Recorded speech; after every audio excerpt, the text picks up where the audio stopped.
This is Keith. And this is Ben, and this is Main Street Lutherans. So, Keith, we're going to talk about communion as our main topic today, and I'm sure that you've got a story or two about giving first communion to some kids.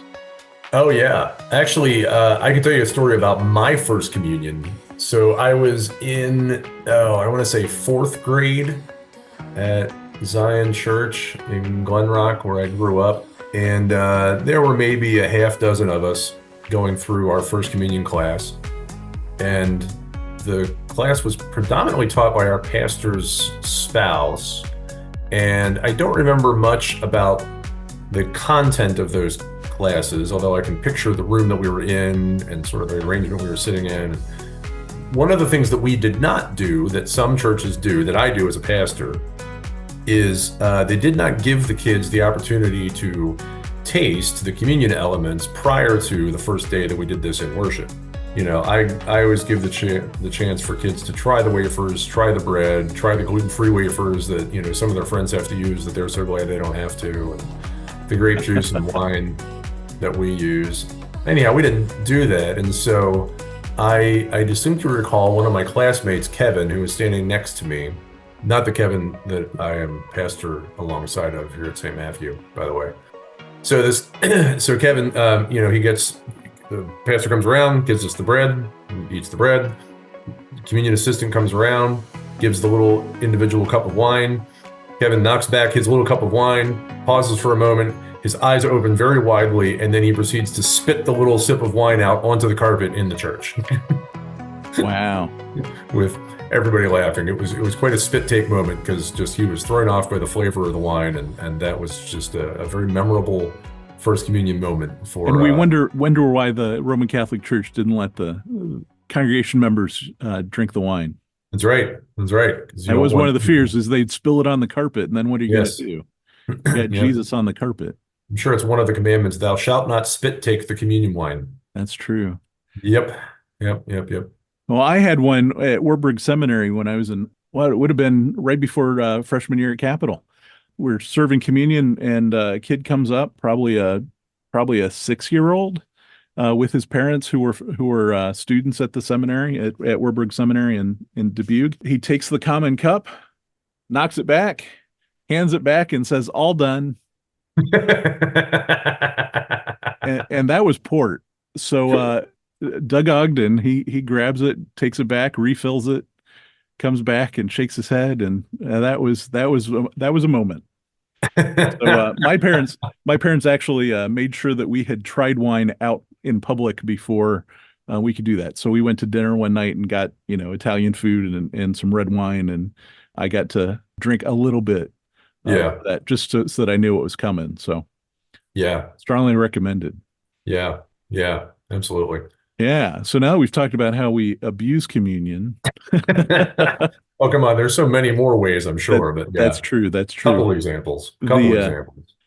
We're going to talk about the sacraments. We'll talk about communion now. We'll talk about baptism at some future date. Which seems kind of backwards, and yet I think it makes sense in that, for adults, communion is going to be the sacrament that you encounter first if you're coming into the Lutheran Church for the first time. Well, and honestly, it's the thing that is most different from other denominations and other Lutheran denominations in particular. Sure. Yeah, that's true. And so if we're, focusing at first on what makes us a little bit different and what might make someone uncomfortable or more comfortable knowing about before they open the door to an ELCA congregation, I think this is a perfectly good thing.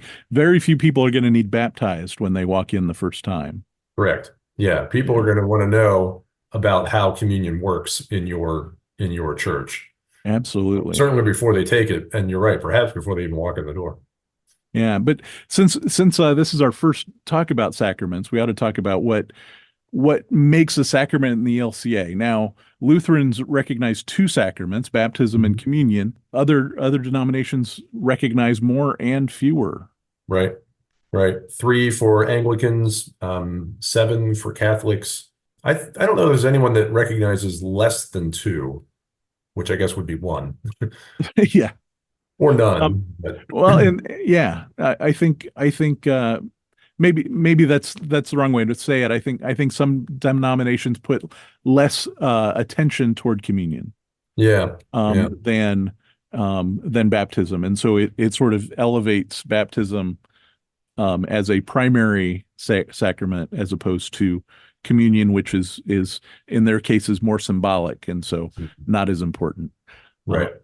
but at any rate, so Luther defines sacraments. That's one of the things that he separates with from the Roman Catholic Church, and so he sees it as something commanded by Jesus that involves the Word and Mhm. an earthly element. Yeah. Yeah. And so that's how Luther arrived at the number two, because you're right. He was coming out of that Catholic context. He's dealing with an existing set of recognized sacraments, but applying a different definition to them. And so he just kind of ended up eliminating them or narrowing it down until we got down to the two, which are communion, of course, that's what we're talking about right now, and baptism. Right. And because it's in our notes more than anything else, because we'd probably forget about it. But if you're interested in looking at the nitty-gritty on these two things and how the church practices them and what we're going to talk about, that's what we're going to talk about here. But there's a document published in 1997 by the ELCA. Keith got a copy fresh off the press when he was in seminary. I did. I still have it. He's got it with him right now. Yeah, with the letter tucked into it from the dean of chapel who presented to all the students at And it's now Trinity. been opened twice. Hmm. So Right. Once when I read it, and another time to make sure it was my copy. that's right. And Yeah. so what that document does is it actually spells out what the expectations are from the denomination on how churches will practice these things. And it's not just the sacraments, but they are a major part of that. It Yeah. includes things about how we deal with other denominations and things like that. But it's mostly it's not a theological document. It's a practical document. It's a Yeah. what do Yeah. they call That's that? what I was going Adiaphora. to. It's Yep. it's the way we do things, Yeah. just for good church order, as someone I know says quite often. Right. Yeah. Hey, random trivia question. And this might be a folk tale, but I heard a story once that because of Luther's particular definition, he actually struggled with a possible third sacrament, and that is foot washing. Ooh, that would Because make sense. yeah, because there is a physical element in it with the water, and Jesus commanded his disciples to, as I have served you, you also Yeah. should serve each other. But because the church up until that time had not considered foot washing a sacrament, Luther wasn't looking to add a new one. He was just narrowing down the list to a very Yeah. particular couple. Yeah. And But I I always thought that was an interesting story. yeah, that is very interesting. And honestly, feeding sheep would probably almost hit that too then. Yeah. Could you imagine the Lutheran Yeah. church if we all had to feed sheep? Every Sunday, yes. Yep, there'd be one really fat sheep, for the congregation to feed because everybody didn't Yeah, bring it would just be the one. Yeah. absolutely. And Mm. knitting would be a spiritual discipline. Right. But since we don't do any of that, when we do communion, and now we're going to dumb this down a little bit for folks that probably haven't been in an ELCA church or a Lutheran church, perhaps. Mhm. So what do we use now when Jesus gives first communion? It's the Shabbat, right? So Right. he would be using unleavened bread. So Well, it was Passover. it was So, Passover. So guess not. right. Yeah, so they would be using unleavened bread because in part of the Jewish Passover observance is to remove the yeast from your house. Yeah, some Christian churches today, sort of in recognition of that act, both in Judaism in general and for Jesus on that particular night in particular, still use unleavened bread, But it's not or required. but it's not required. Yeah, the church that I serve at, we use leavened bread, same kind you would slice to make a sandwich. And now what about those poker chips? Yeah, yeah, the wafers. I always tell the kids in confirmation we get those by cutting the bottoms out of styrofoam cups and typing a cross on them. But yeah, the truth is they are simply a very simple unleavened bread recipe. And they do have some advantages. They do not leave crumbs. They don't go bad very easily. They don't mold. If they get stale, you can't tell because they still taste the same. And they travel well. So they're like, that's what I use. That's what most pastors I know use in like a home communion kit where you would, if you're visiting someone in the hospital or nursing home or their own house that doesn't come in, is not able to physically come to church anymore, and you occasionally go visit them and take communion to them. Most of the time that's done with wafers, even if you don't normally use them in a church worship setting. But it always has to be a bread. Like we Yep. can't do we don't do Oreos. We don't do chocolate chip cookies. No, there are in deep theological discussions, there are always, conversations around emergency, which, is a pretty broad slash narrow term, like what qualifies as an emergency. And they'll say that if someone is at war and they're about to go into battle and this is the perhaps the last time they might ever receive communion and there's no bread in sight, yeah, use whatever is in the ration kit that you was make a comparable substitute. Same thing with the wine. You Okay. could use a can of Coca-Cola or a bottle of water if that was absolutely all that was available to you in the moment. The emergency part really comes down to is it really pastorally advisable to share communion in this way in this moment? And again, if you're talking about someone that may never have the opportunity to do so again, yeah, it would Well, be. and it's probably important to go back to that part of the sacrament that it is the word that makes the sacrament that gives the sacrament its power. Right. And so Now, if as you're long just as going on a youth retreat and you forgot the bread and wine, you're probably not going to qualify in that case.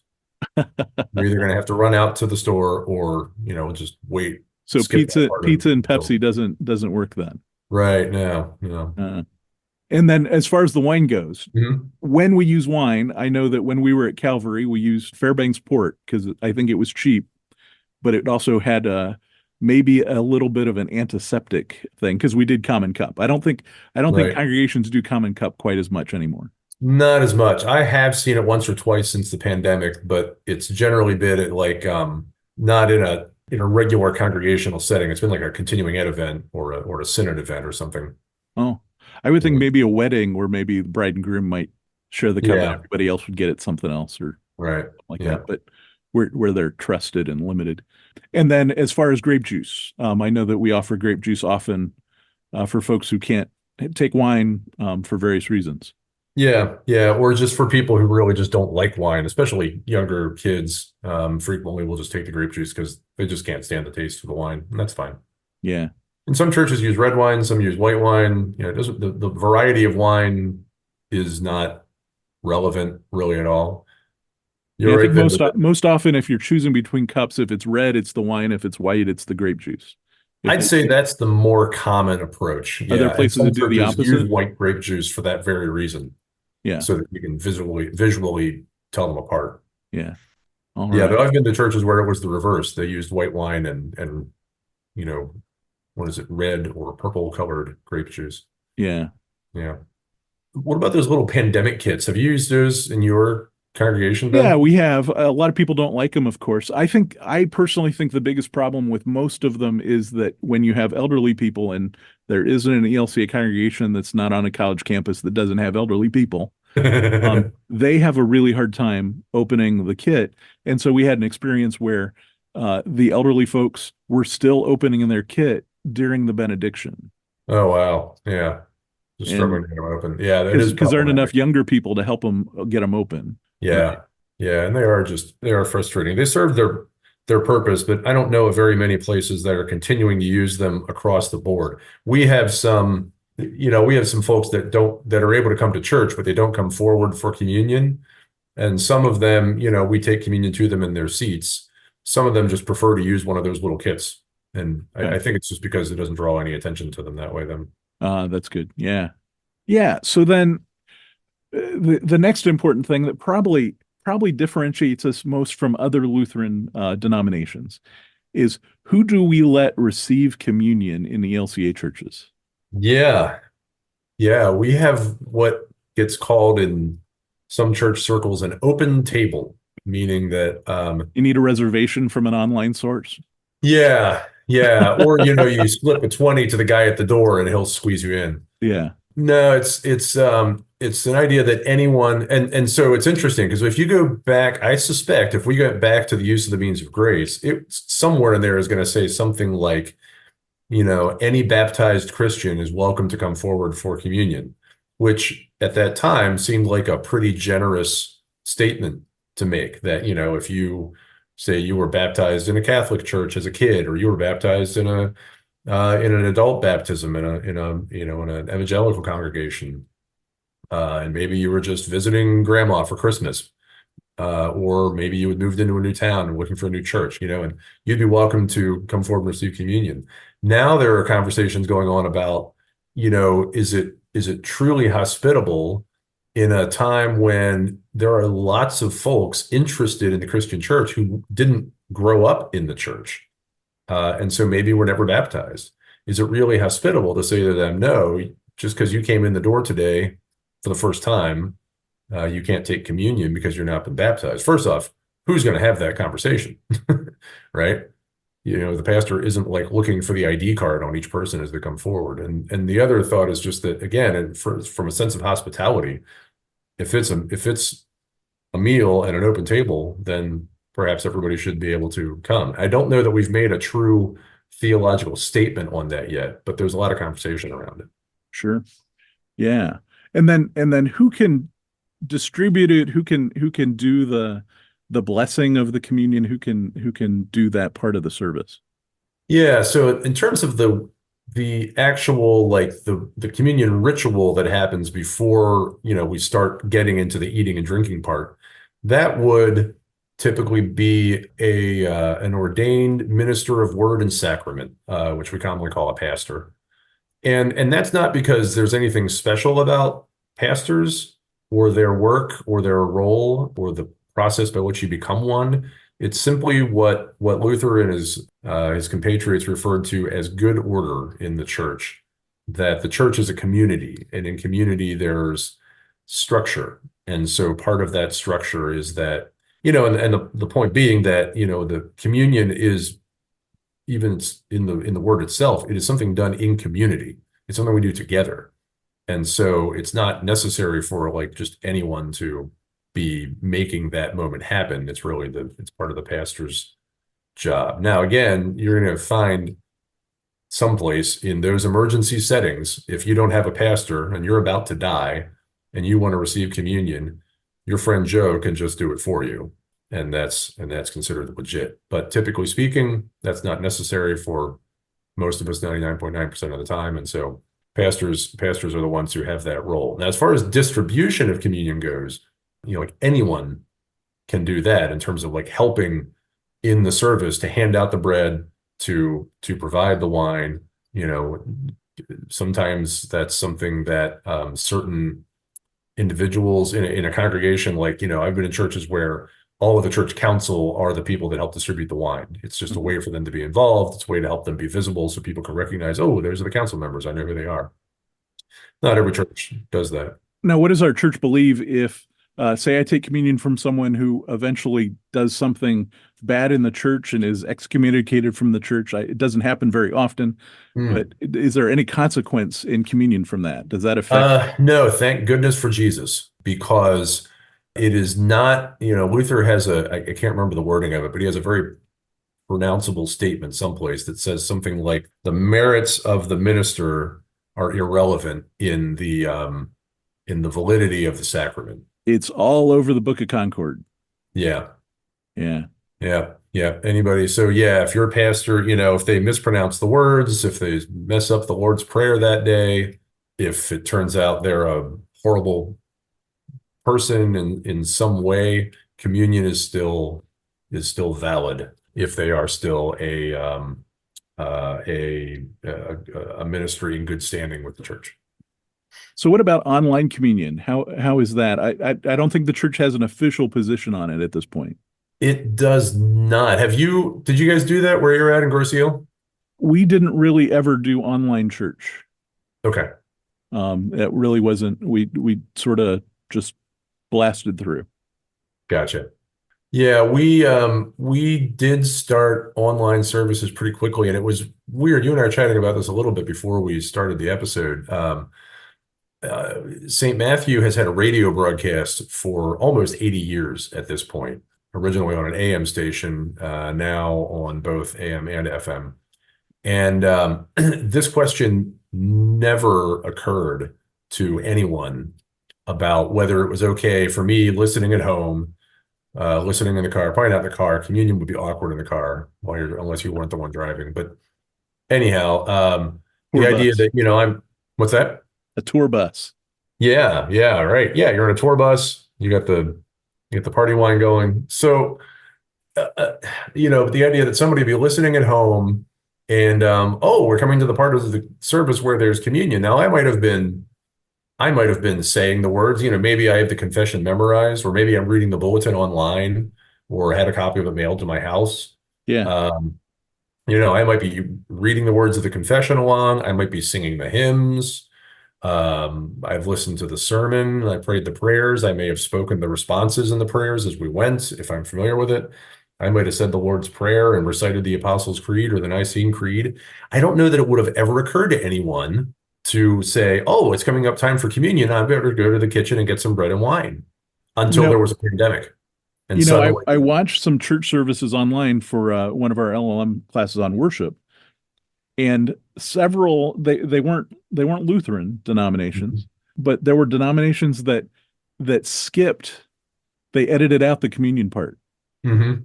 because they felt it wasn't valid. Sure. So they didn't want to encourage people to do a sacrament wrong. Yeah, yeah. And there's certainly that conversation going on. At St. Matt's, we kicked it around a little bit and we finally just erred on the side of, this pandemic situation. It's the world we live in the moment. We're talking back in 2020 and 21. Well, I may be wrong on this, but I'm willing to be wrong and say something. But so don't take advice from me on this, anybody that's listening. But it's always been sort of my opinion that if we give communion and we try to do communion, it's God's supper, it's God giving us this relationship. It's God's word that institutes it. If we do communion in a way that is offensive to God and God decides not to honor it, we're not going to drop over dead from it, Mhm. right? I don't think that's how it works, right? I Right. don't think I Well, don't I don't think we can gatekeep it quite that way. and in a way, that's an extension of the merits of the minister do not the sacrament make argument, Right. right? This is what a congregation has decided to do in a serious, deliberative way, and said, hey, we think the best way in this time when there's so much isolation to help people feel as connected as they can to the body of Christ and to their congregation, to encourage them to share in communion, which again shares the same root as the word community and communication. We all felt that it was a appropriate step. Now there was even some question at the beginning about, well, how are we going to undo it? After the pandemic, how do we say it's okay for now but not later? And again, we've not tried to make that distinction. I have learned, and even I'm kind of surprised by it every once in a while. I'll be talking with someone and they say, "Oh yeah, when we were at home," and maybe it's just because they didn't come in that Sunday, or maybe they are now, consider themselves, shut in. They have said, "Yeah, we still go and grab some bread and wine and have communion." Like, oh, great, Yeah, and you don't want to turn them away. yeah, yeah. Yeah. So I guess the last things are the practical ones. So how often are we recommended to do communion? When I grew up, it was the first Sunday of the month, Hmm. and Yeah, then me like too. Easter and Christmas. Yeah, and then in my first call, it was the first and third Sundays. Wow. Uh, yeah, But they had like 40,000 people to commune, so yeah, that's fair. it The wasn't really last that church that many. I was at, it wasn't that many, but it was a big church. The last church that I was at before I came to my current call, they had communion every week, I think, but one Sunday a month because people missed it, they would kneel at the communion rail and then they would use individual cups and bread. But the other Sundays of the month, they did continuous communion, which you just stand and walk through the line, and they used Good bread intinction, probably, yeah. and intinction. Yeah. And so it drove me nuts because again, I'm thinking from a hospitality standpoint, somebody comes in the door on a Sunday and they're like, "Oh, I walk through this line, I get my piece of bread, or my wafer. They use wafers on those Sundays. I get my wafer, I dip into this thing, and I get Yeah. my communion and back to my seat. Now, like, what's this like kneeling at the railing? And now oh wow, you get real bread. That's nice. What's this little cup for?" And yeah, it was odd, but that was just what they did. Oh, well, I'll have to tell you one of John Zarnota's stories sometime Mm, okay, about hot dog buns and bread, nice. fresh baked bread. Anyway, Yeah. yeah, we get hung up on the method sometimes, I think. Yeah, so right, yeah, that's what people end up talking about because it's one of the distinctions. They're like, oh, you can tell stories about it. But Right. the how often anymore, it seems to me that most ELCA congregations are back to weekly communion. Well, I and don't Ways know the of Means of any have. Grace says that we Sorry. should do it at least weekly, Yeah, but not every service has to include it. yeah. The only congregations that I know of personally that do not have weekly communion are those that do not have a regular pastor on staff at the moment. So maybe they're a very small church and For they sure. share a minister with a couple of other congregations, and maybe that pastor is not at their building every Sunday. Right. And our synod, the bishop is allowed to authorize some people to give communion. And Hmm. so our lay ministry, our licensed lay ministers are permitted by the bishop to give communion, Yeah. and along with the diaconical, am I saying that right? Ministers. So Hmm. deacons, deaconesses, Yeah. they can do that too. Yeah, we have the same here. I know sometimes like interns who are at a site where they don't have a pastor on site, that there are basically the pastoral presence. They're often authorized to Yeah. preside. But there are synods that do not. Yeah. Um, Yep. Yep. and And that's so just a And when we that's talk about synods, that's a geographic thing. So, that's so I'm in yeah. Southeast Michigan, which is basically Detroit, and not, you know, everything outside of Grand Rapids and, Southeast. Yeah, I'm in the So, Lower Susquehanna Synod, which is about 9 counties in south central Pennsylvania. yeah, And some of the synods are huge geographically, and some of them are just, like Ben's, like the size of a large city. yeah, yeah. So I think that does it. What do we get out of communion? Gives you a chance to get up and stretch your legs, and walk around a little bit. No, yeah, that could lead us down a much longer, deeper rabbit hole. But I would say that first off, we have communion because Jesus tells us to, Right. right? And so that's part of what makes it a sacrament. And so that's partly why we do it. But it's not only because Jesus tells us to, it's also because, Well, it's in his words, right? Do this Mhm. for the forgiveness of sins. Yeah, yeah, do this in remembrance of me. Yeah, so, we do that because Jesus tells us to. We do it. Communion is, that book that we've referred to a couple of times, The Use of the Means of Grace. The title is significant because, we believe that the sacraments are means of God's grace. That means that they are one of the ways that God's love and compassion and forgiveness come to us, and in a very tangible way, love and forgiveness that you can put into your mouth. And I think it's important that so this is how we get God's grace, and it's through God's grace that we receive faith. Mhm. Right? It's that old Lutheran dictum of saved by grace through faith. Yeah, yeah. Ben, I'll ask you a question. Yeah. What do we believe happens with the bread and wine during communion? Like I think the safest answer to that is we don't really know. But we believe that it is transformed into the blood and body of Jesus Christ, and that it is a thing that we have trust in, Mhm. um, and for us to know the details of it and when specifically that happens is not is really not a question that we need to ask, Right. or at least not need to answer.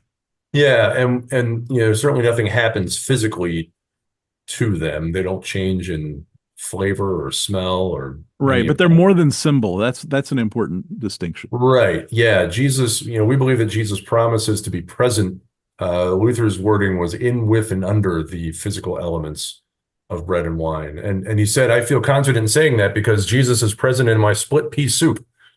But beyond that, yeah, Jesus comes to us with the grace of his suffering and death in communion in a particular way, more so than just the ways that Jesus is present with us everywhere. Well, since we've just talked about the gospel and all that, we got to talk about the law now. So we're to our questions. Last week's question was, what is the primary purpose of the Ten Commandments? We had they are rules that we must follow in order to earn salvation. They're laws that are given to us by God for use in our courts. That's answer B. C is they show us that we fall short of God's demands and that we need faith in Christ for salvation. And the fourth one is they had a purpose in the time of Moses, but we are not to use them anymore. Yep. And the correct answer is C, that they Yes. show us that we fall short. Not only because that's always what I answer multiple choice questions with, but yeah. Nice move. Yeah. Yeah. So our new question for this week and answer on our socials, you'll get you can join us on Facebook. You can email us at mainstreetlutherans@gmail.com. Our website does not right now have a form to give us feedback, but our website is mainstreetlutherans.com. And I'll repeat that here at the end of the show. But the new question, do you want to read this one or? Sure. What commandments of the 10 focus on humanity's relationship with God? And your choices are commandments 1 and 2, that's letter A, commandments 1 and 3, or 1, 2, and 3, letter B. Letter C would be commandments 2 and 3, or letter D, all of them, commandments 1 through 10. Or I guess you could say E, none of the above. Absolutely. All right, so send us your answers and we'll take it from there. We'll talk about this in our next episode. Thank you very much. And I think that's it for this week. All right. Bye, y'all. Main Street Lutherans is hosted by Keith Fair and Ben Fote. You can reach us at mainstreetlutherans@gmail.com.